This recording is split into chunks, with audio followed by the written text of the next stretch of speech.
Now Breege O Connell, a former Westport woman, Yes, yeah. of a Westport. well-known family.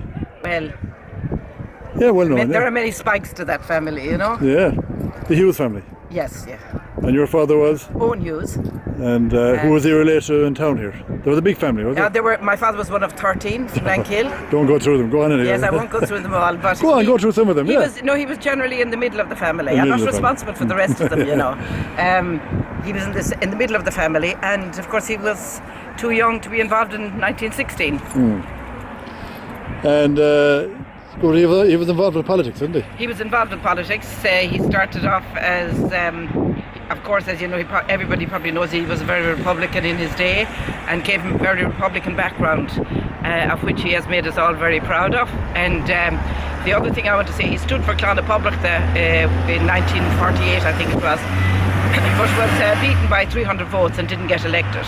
But he further went on to become a councillor with Mayo County Council as an independent, and he remained independent for the rest of his life politically. Was he ever associated with Fianna Fáil, no? He wasn't after he left Clonapobloch. After Clonapobloch actually fell through, he wasn't involved with Fianna Fáil, no.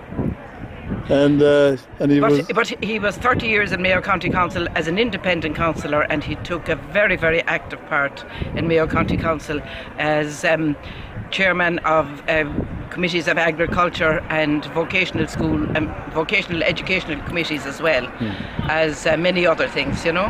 He was a teacher himself, yeah? He was a primary teacher, yeah. And where did he teach? He taught in Knockcruiske School, yeah. All his life? One job? No, he taught elsewhere as well, but only for a very short period. But Knockcruiske was the school he taught in mostly. He was also married to a teacher who was my mother, who came from Charleville, also from a very Republican family. What was her name? Her name was Kitty Fraher. Fraher. Cochni Aracher. Okay. And as you know, my father always went by his Irish name, Owen Hughes. And did you make many contributions that you can look back on and say he done this? Well, of course, needless to say, he was totally immersed for years in having the memorial to Major John McBride erected outside the church. He had a lot of there were opposition to his efforts as well at times, but of course, like in everything good that you're doing and everything you're trying to do in this life, you have to be able to put up with all of that, and he was able to see both sides of the fence. Only from politics, yeah. Yes, and he was delighted when eventually he was getting older, and he thought that this memorial to Major John McBride would never have been erected. So he put a big push on, and at this stage I want to thank the late Sean Staunton for the wonderful support he gave him as secretary, and how hard he worked and helped my father when he was aging probably at that stage, you know. And why was there opposition? There probably was opposition, yes. Well, why was there opposition? Well, why would there be opposition? Well, anything that has anything to do, you know, we had a civil war in this country. Yeah. So there are probably certain things like that may have caused it. But he was determined that he went to America and raised some money in America by giving talks about Major John McBride, and he spoke about him at length at many events. And he has been published. His work has been published as well. He was involved in acquiring land from Westport House one time. When he was in Mayo County Council, yes, he was very involved in the compulsory acquirement of land from Lord Sligo.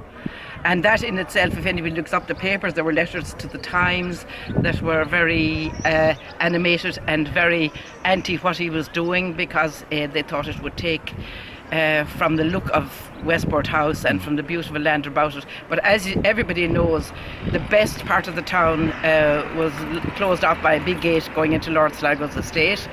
But eventually it was acquired, and of course we got the Crescent there, we got the library, we got the vocational school, we got the new Christian Brothers School there, we got factories, we got Hotel Westport, we have tennis clubs, different things along there that weren't there beforehand. And did it create much controversy in the town itself? Well, I'm personally not aware of that, because I don't know why we kind of tended to be used to controversy where my father was concerned. He was outspoken.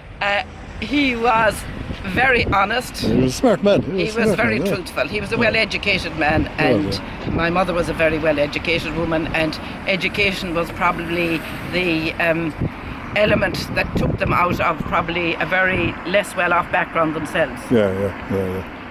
As you know, my father's family also came from South Armagh.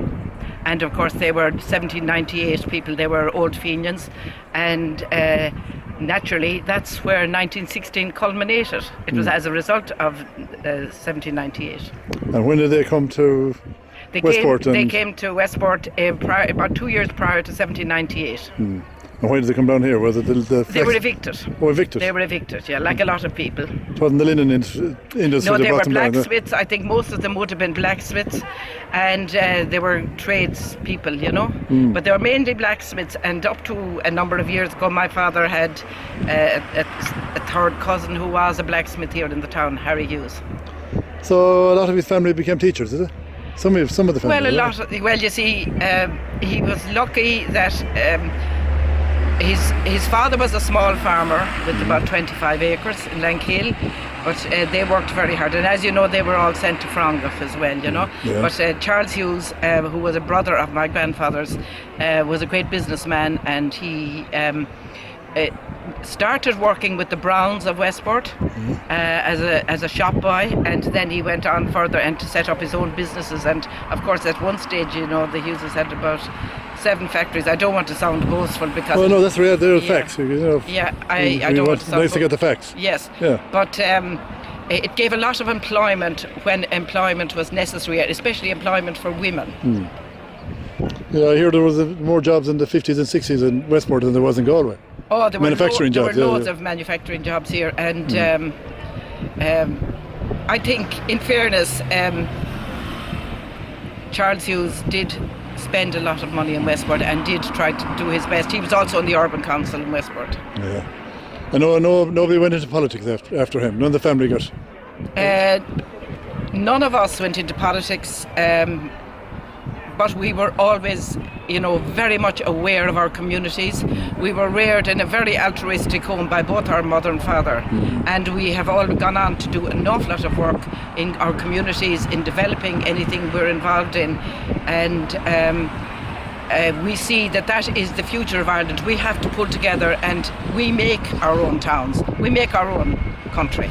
We can't be depending on civil servants and TDs to do everything for us. The state, yeah. Yes, yeah.